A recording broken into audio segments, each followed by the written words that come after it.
Boa tarde, mais uma vez. Que bom que você está aqui na On The Way. Seja bem-vindo, seja bem-vinda.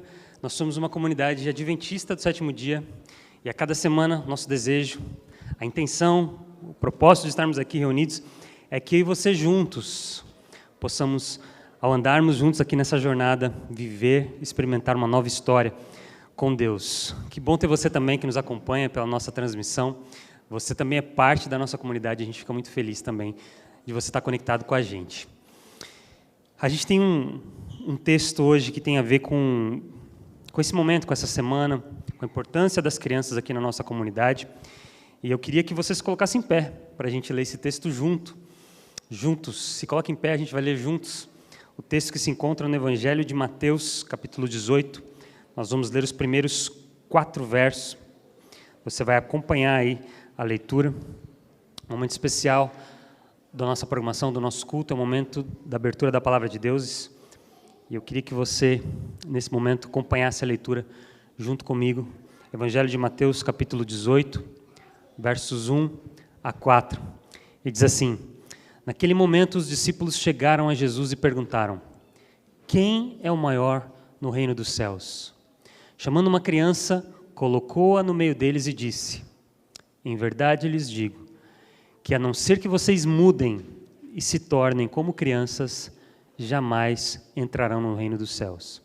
Portanto, quem se faz humilde como esta criança é o maior no reino dos céus. Feche seus olhos mais uma vez. Senhor, fale conosco através da Tua palavra. Nós oramos e pedimos em nome de Jesus. Amém. Pode se sentar. No ano de 2009, se eu não estou enganado, a Vanessa depois me corrige, nós fomos num casamento. E era um casamento de um casal famoso.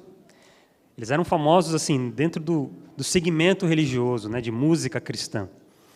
E a gente foi lá, foi participar, e por isso também, porque eles eram cantores, provavelmente por isso, tinham muitos outros cantores também, cantores evangélicos.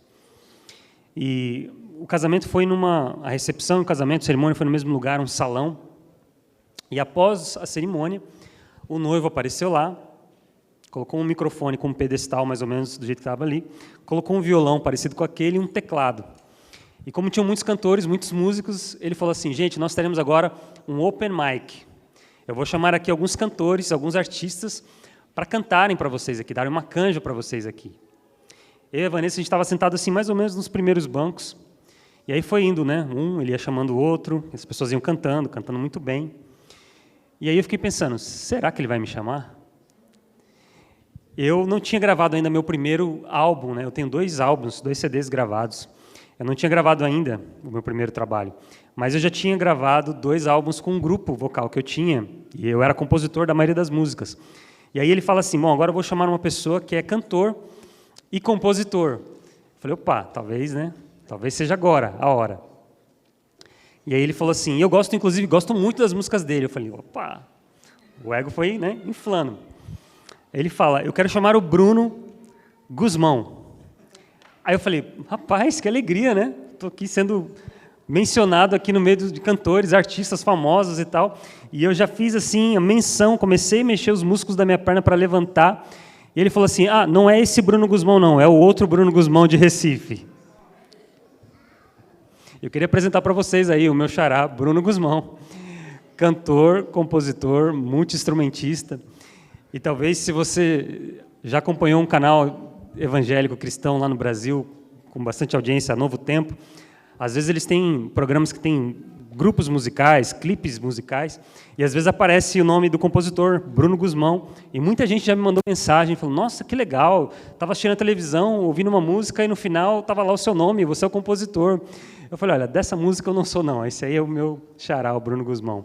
Por isso até que, ao longo da minha carreira musical, eu coloquei o meu nome como Bruno Menezes, que é o meu outro sobrenome, para diferenciar, né, desse meu camarada, o Bruno Guzmão.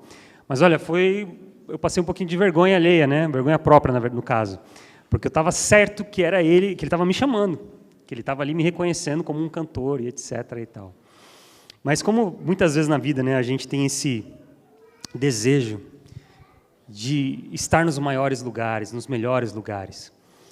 A Bíblia conta que 2 discípulos de Jesus chegaram para ele. Essa narrativa em Mateus diz assim, no capítulo 20, que a mãe de 2 discípulos, de João e Tiago, chegou para Jesus perguntando: Jesus, é possível que quando o Senhor estabelecer o seu reino aqui nesta terra, que o Senhor coloque o meu filho do lado direito, o meu outro filho do seu lado esquerdo?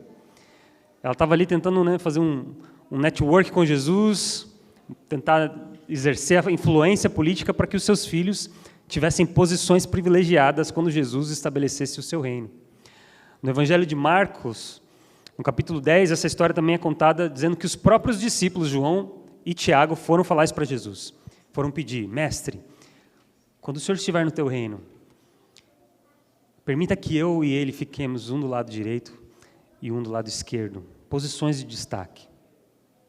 E a mensagem dessa tarde, mensagem curta, prometo, ela tem esse título: quem é o maior? Quem é o maior? Queria que você procurasse uma criança. Hoje a gente tem várias crianças aqui na igreja. Dá uma olhada para a criança assim, ó, e lembra das palavras de Jesus, dizendo para a gente que se a gente não voltar e se a gente não se tornar como uma criança, a gente não vai entrar e a gente não vai conseguir ver o reino de Deus, o reino dos céus. Quem é o maior? E muitas vezes a gente vive uma vida no nosso trabalho, na nossa carreira acadêmica, profissional, que a gente trabalha, se esforça e a gente quer chegar nos lugares altos. E não tem nenhum problema, não é sobre isso que eu estou dizendo.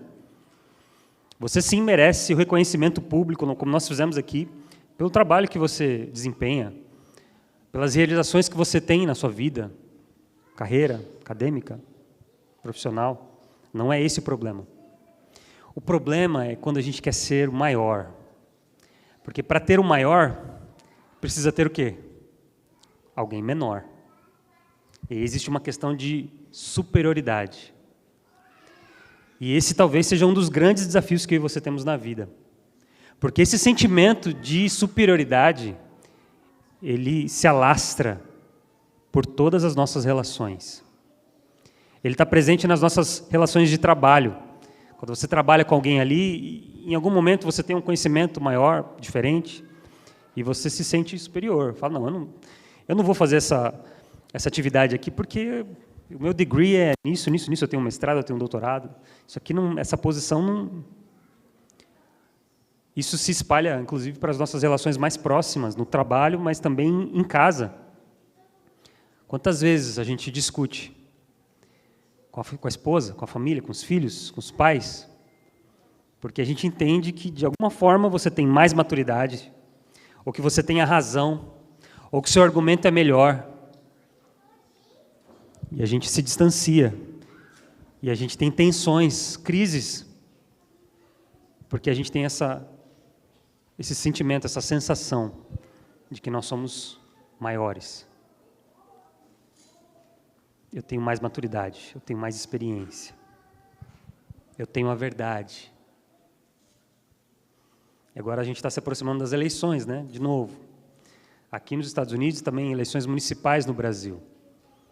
E aí vem aquele sentimento, né? O meu candidato é melhor, a minha posição política é melhor. E a gente perde a habilidade de se conectar porque a gente não tem mais a habilidade de ouvir, porque a gente está tão distante.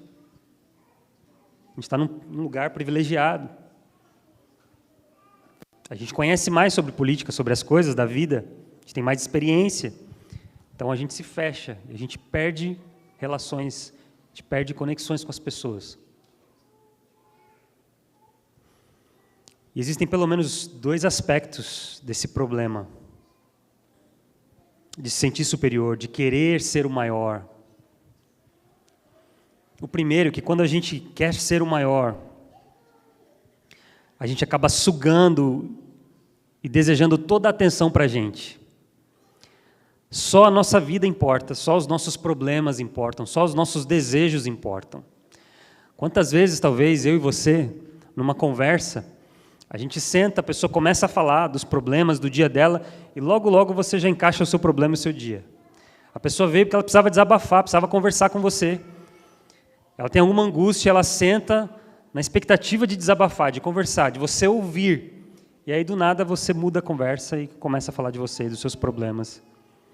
Ou então a pessoa tem uma grande realização, conseguiu alguma coisa na vida, comprou um carro, ou então foi promovido a alguma coisa e está compartilhando as notícias com você e você já logo muda. Eu também, aconteceu isso comigo também, isso.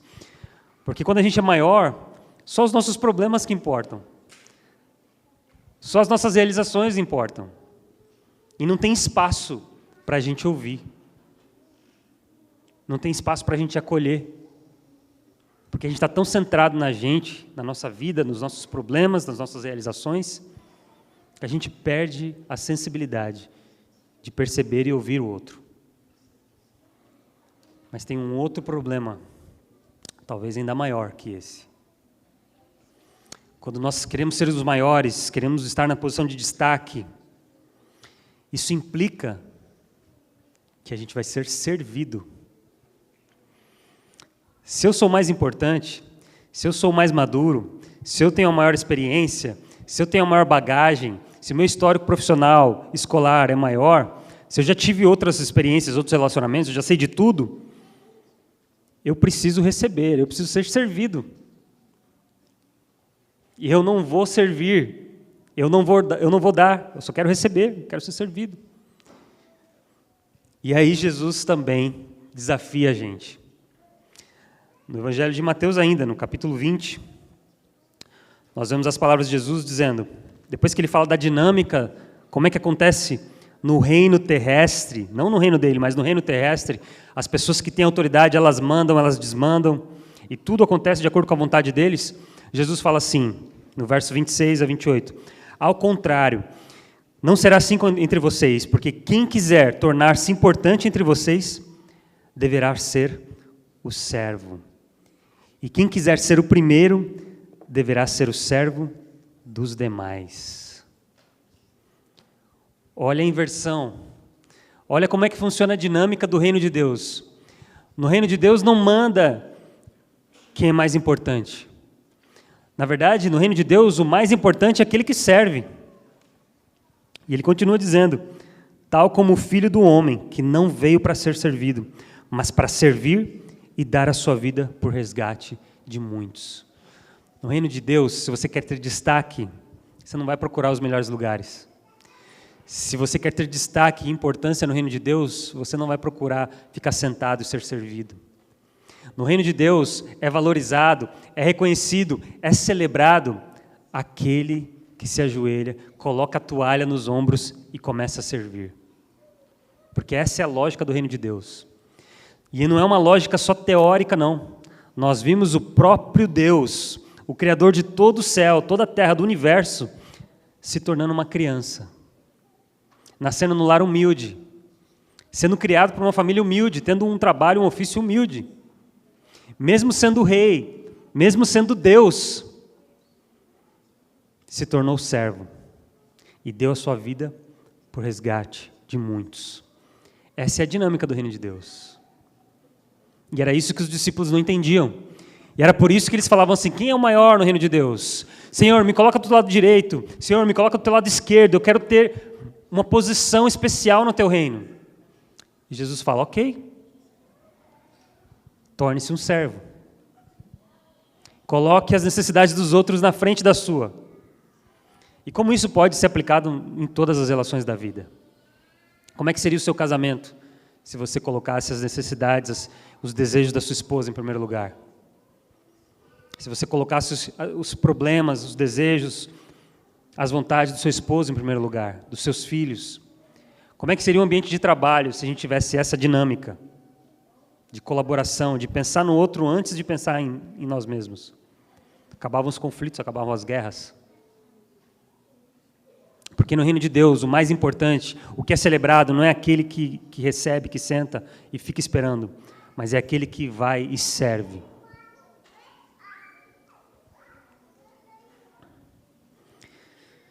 O texto que a gente começou lendo, no verso 1 do capítulo 18, diz assim, naquele momento.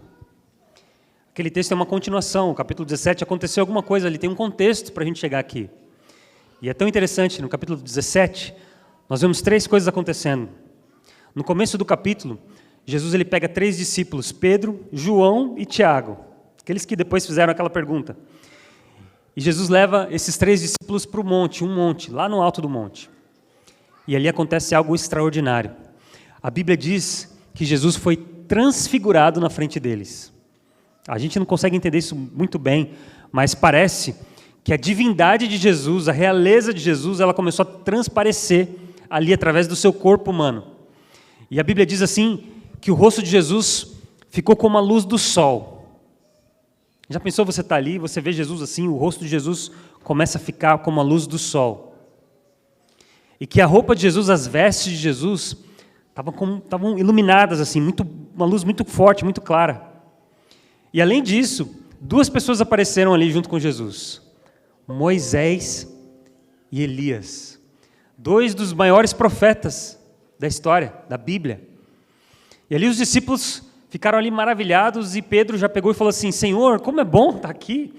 O Senhor está aqui, se revelando como Deus, e a gente tem aqui Moisés e Elias. Elias foi levado ao céu numa carruagem de fogo. Moisés morreu e ressuscitou. Olha como é bom estar aqui, Senhor. Deixa eu fazer uma tenda para cada um de vocês e a gente vai passar um tempo aqui. Vamos ficar uns dias aqui, só nós aqui, desfrutando. E de repente, a Bíblia conta que uma nuvem começa a resplandecer e uma voz sai do meio da nuvem. E fala assim, este é o meu filho amado em quem eu tenho prazer. A eles vocês devem escutar. Primeiro evento, Deus falando sobre Jesus, esse é meu filho amado. Na sequência, Jesus desce, porque eles ficam maravilhados, eles ficam com medo. Aí Jesus fala, não temam, está tudo certo, está tudo bem. E aí eles só viram Jesus, não viram mais nada, tudo voltou ao normal. E aí eles descem então da montanha, e aí eles encontram uma multidão. E de repente um pai chega para Jesus desesperado, aflito, angustiado, e fala, Jesus, por favor, cure o meu filho. Meu filho tem sérios problemas, ele é atormentado por um espírito. Esse espírito joga ele no fogo, joga ele nas águas. Por favor, Senhor, cura o meu filho. Um clamor de um pai desesperado, cheio de amor pelo seu filho. E Jesus cura aquele menino. Na sequência, Jesus vai com os discípulos para Cafarnaum. E chegando lá em Cafarnaum, alguém chega para cobrar o imposto e vai falar com Pedro. Pedro, Jesus paga imposto? Vocês vão pagar o imposto ou não? Como é que é essa situação de vocês? E Pedro falou assim, não, nós vamos pagar sim. E ele vai lá falar com Jesus. Quando Pedro entra no lugar onde Jesus estava, Jesus fala assim, Pedro, vou fazer uma pergunta. Os reis aqui desse mundo, a dinâmica aqui desse mundo, como é que funciona? Os reis, eles cobram imposto dos seus próprios filhos ou das outras pessoas?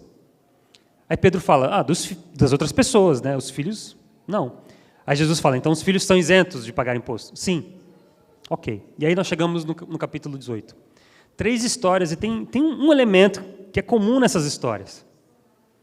Filiação. No primeiro evento, nós vemos o pai validando o relacionamento que ele tem com Jesus. Esse é o meu filho, e eu amo o meu filho. No segundo evento, nós temos um pai aflito, coração ali apertado, angustiado, querendo o bem do seu filho. E no terceiro evento, Jesus fala sobre a implicação prática de um relacionamento entre o pai e filho. E aí nós temos o capítulo 18. E aí Jesus fala, olha, se você não for como esta criança, você não vai entrar no reino de Deus. E várias vezes eu já ouvi essa história e eu ficava pensando, o que é que Jesus está querendo dizer? Como é que essa criança representa algo que eu preciso fazer? Porque o texto é bem claro. Se você não mudar, você está indo para um lugar, se você não mudar, se você não voltar à rota do seu caminho, das suas decisões, e você não se tornar como uma criança, você não vai entrar no reino dos céus. Isso é importante, a gente precisa saber o que isso significa. E eu ficava pensando, poxa, será que a criança é o quê? Ela é altruísta? E assim, gente, eu tenho filho agora, tá? Então não estou falando mal de filho de ninguém, eu tenho essa experiência própria. Existem várias fases da vida da criança, do desenvolvimento, né? E muitas vezes a gente vê uma criança sendo egoísta. Muitas vezes. Ganha brinquedo, chega um amiguinho para brincar, não quer compartilhar. Eu falava, gente, será que eu preciso ser egoísta como uma criança? Não pode ser isso. A criança é paciente, muitas vezes longe disso. Está com fome, está cansada, está com sono, vai chorar, vai espernear, vai jogar coisa no chão. Essa semana não jogou coisa no chão. Não pode ser isso também. E tem várias coisas, a gente pode falar aqui de vários aspectos. A criança é sincera? É sincera. A criança perdoa? Depende, muitas vezes sim, muitas vezes não. É um processo, a criança está crescendo, ela está se desenvolvendo, e nós, como pais, temos responsabilidade em ajudar a criança a crescer, a se desenvolver inclusive socialmente. É parte do trabalho. Mas eu fiquei pensando, qual é o aspecto da criança que Jesus está falando aqui? E essa semana, preparando essa mensagem, eu lembrei que agora a gente mudou para uma casa. A gente estava morando num apartamento há 6 anos, um apartamento que nos serviu muito bem ao longo desses anos. Mas agora com uma criança de 4 anos correndo para lá e para cá, durante o inverno especialmente, a gente sentia a necessidade de um lugar maior. E a gente mudou. E faz o quê? Um pouco mais de um mês, e o Noah ainda está se ambientando com a casa. Ele vai nos lugares, às vezes ele pergunta, papai, essa é a nossa casa? Sim, filho, essa é a nossa casa. E às vezes ele não quer ir para algum lugar, para algum cômodo sozinho. Ele fala, papai, vamos lá comigo. Eu falo, filho, vai lá, sua casa, pode ir, não tem nada, não tem problema, não tem nada. Não, papai, eu não, vai comigo. E às vezes eu vou, porque eu estou ali, eu vou. Mas às vezes eu estou trabalhando no computador, estou numa ligação, eu falo, filho, não vou, não posso. Ele fica ali comigo, até eu ir com ele para outro lugar. Se tem um aspecto, talvez, que Jesus Cristo esteja querendo ensinar para a gente, pode ser a questão da dependência. Talvez, se a gente não depender de Deus, se a gente não depender, inclusive, do sacrifício de Jesus na cruz, a gente não vai ver o reino de Deus. Uma das coisas que a criança é, com certeza, é dependente, especialmente nos primeiros anos. Ela precisa da gente para tudo, para se limpar, para se alimentar, para se vestir. Imagina a nossa vida se a gente fosse como uma criança no nosso relacionamento com Deus. Se a gente dependesse de Deus para tudo. Imagina como seria a nossa vida se a gente confiasse em Deus. Porque para a gente depender de alguém, a gente precisa saber que aquela pessoa vai estar lá para a gente quando a gente precisar. E isso aí chama confiança.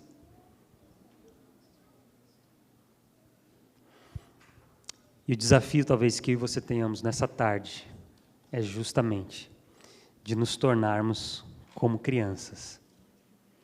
De esperarmos Deus pegar na nossa mão e andar com a gente nos desafios que a gente tem nessa vida. Nos diversos momentos que a gente passa, nas alegrias, nas tristezas. Porque se a gente não for como criança, a gente não vai ver o reino de Deus. Senhor Deus e Pai, muito obrigado porque ao longo da Bíblia a gente aprende um pouco mais do seu amor, do seu cuidado. E a gente aprende, Pai, como nós vimos na história de hoje, que nós somos teus filhos, que o Senhor tem alegria, que o Senhor tem prazer na nossa vida, que o Senhor se alegra com a gente. E também, Pai, nós aprendemos que o Senhor cuida de nós, o Senhor se preocupa com a gente, o Senhor sabe dos nossos problemas, das nossas dificuldades, o Senhor sabe das nossas falhas, dos nossos erros, dos nossos pecados, e o Senhor nos ama e cuida da gente da mesma forma. Muito obrigado porque o relacionamento que a gente tem contigo não é um relacionamento teórico, ele se estende de forma prática. E muito obrigado, Pai, porque o Senhor é alguém que a gente pode confiar. E a nossa oração é que o Senhor nos ajude a não apenas confiar, mas depender de Ti. É o que oramos e pedimos em nome de Jesus. Amém.